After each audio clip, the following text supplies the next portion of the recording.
As I sit here and look through their pictures and books and Bibles, it's just tragic to know that just yesterday someone was living in this home and today it is no more. Todd Michael was inside, trapped under concrete for 4 hours. A ballot challenge would stall implementation of the law, which means, at least for now, everything is up in the air. Woman told police the man approached her daughter, grabbed her by the arm and said, "Come here." But the little girl didn't. She started screaming and ran back towards her mother. The phones are ringing off the hook, and here's why. Take a look at this branch. See all that ice on there? This proposed change won't really impact Tarta riders, but the elimination of these bus-only lanes could mean more parking spaces downtown. What's your reaction to everything? No, I'm not going to say comments tonight. Nothing tonight? No, nothing. Glad everything's over? Yes. How was this whole process?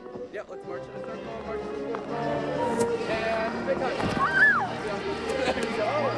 Yeah, not as good as Ryan, but he's been showing me how to do it. So we'll be practicing throughout the morning. They are making progress out here. We do know now, and you can probably see behind me, there are 2 holes punched in the side of this silo. Police officers from as far as South Carolina came out to support Officer Dunn's family and the Sandusky Police Department. Waving flags, holding signs, and some wiping tears. Hundreds lined the streets of Sandusky, watching as a sea of flashing red and blue passed by. You just don't think that this would even happen here. You hear about it in bigger cities and, you know, it's very sad. 30-year-old Andrew Dunn was shot and killed early Saturday morning during a traffic stop. I mean, you think about it every day, you know, when you put the uniform on and you go out to serve and protect. I mean, you never know what's going to happen from one moment to the next. Sergeant Lanning traveled from southeast Indiana to take part in today's service. He, like many others, didn't personally know Officer Dunn, but they say it doesn't matter. He's their brother in blue. So we have to pay our respects to the job and to the profession and to the individual sacrifices that he makes, you know, and with the family also. They have to know that they have other brothers out here that care about them too. An American flag suspended high above the procession route as car after car passed underneath. Onlookers held signs, "God bless Andy Dunn." I love them all. Yeah, I love them all. And it's a great showing. It's a great showing of solidarity and brotherhood, which is what the family here in the city of Sandusky needs. After losing an officer, a husband, and a father all too soon. Earlier, about 20 people were evacuated from their homes in Bluffton. All of those people, I'm happy to report, are now able to go back to their homes. The water is receding in Bluffton, but I'm told flooding in Bluffton typically means flooding in Findlay is soon to follow. Bill Steigerwald won't be staying at his house tonight. It's surrounded entirely by water. Well, I went up and rented a hotel room for my wife and kids, and we're going to stay there.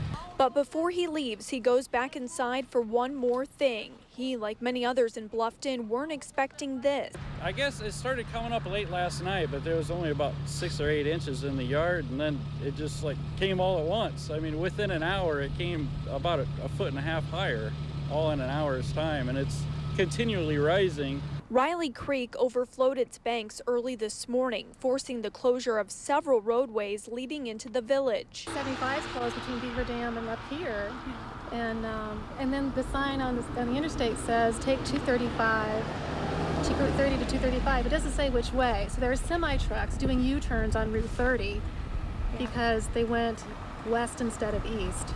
75 southbound was backed up for miles near Bluffton. The village's police chief says it's likely all roads will reopen this evening. The nice thing about Bluffton is there's about 22 feet of drop between one side of town and the other, so the water flows pretty quickly. That's good news for Bill Steigerwald and his pooch, who just want to return home. Jennifer Gerald, 13 ABC Action News. We didn't talk with Denzel Washington or Chris Pine, but we did talk with the 3 heroes of this story about that day, how they managed to stop the train, and what they think of the movie. Sterling, unbelievable. A freight train, unmanned, chugged out of control for nearly 70 miles through Northwest Ohio today. We saw this train going through Findlay and heading south down through Arlington. It all started here at the CSX rail yard in Walbridge. The 47-car train got away and traveled unmanned for nearly 70 miles towards Kenton. So we had a little less than 2 miles to tie on and get it under control. It would have derailed and it would tore that town up. Sheriff's deputies tried to shoot the fuel cutoff valve. CSX officials attempted to derail the train. Nothing worked. We didn't know anything about any of it, just catch it.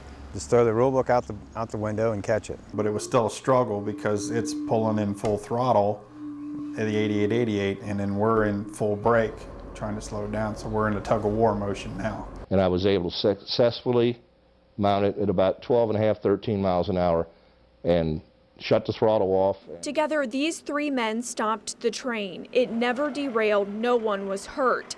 They thought the story was finished. We have an unmanned train rolling into a highly populated area with no air brakes. Yeah. 20th Century Fox contacted the 3 men about plans to make a movie based on their story. John Hosfeld hasn't seen the movie yet, but Jesse and Terry have. They say the storyline is accurate. I'm Wolf Colson. We're working together today. Train 1206. Is there a problem? I just don't like working at a damn daycare center. I don't like working at a retirement home, so. All right. And the characters mirror themselves. Where he comes in and introduces himself to Denzel and another older guy that's sitting at the bench, and he sticks his hand out and nobody shakes his hand, and he asks if there's a problem.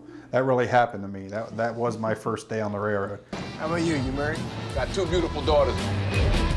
He's a widower. And he has 2 daughters that work at Hooters. And both my daughters worked at Hooters. These men say they're proud not only to be part of the movie, but also to be part of the story. The production company did pay the men for their story. When I asked how much they got, Terry Forson laughed and said, "I'm still working for the railroad." The men were also invited out to Los Angeles for the premiere of the movie. Unstoppable was released nationwide today. Reporting live in the Action News Center, Jennifer Gerald, 13 ABC Action News. Really was an amazing story. Now it'll live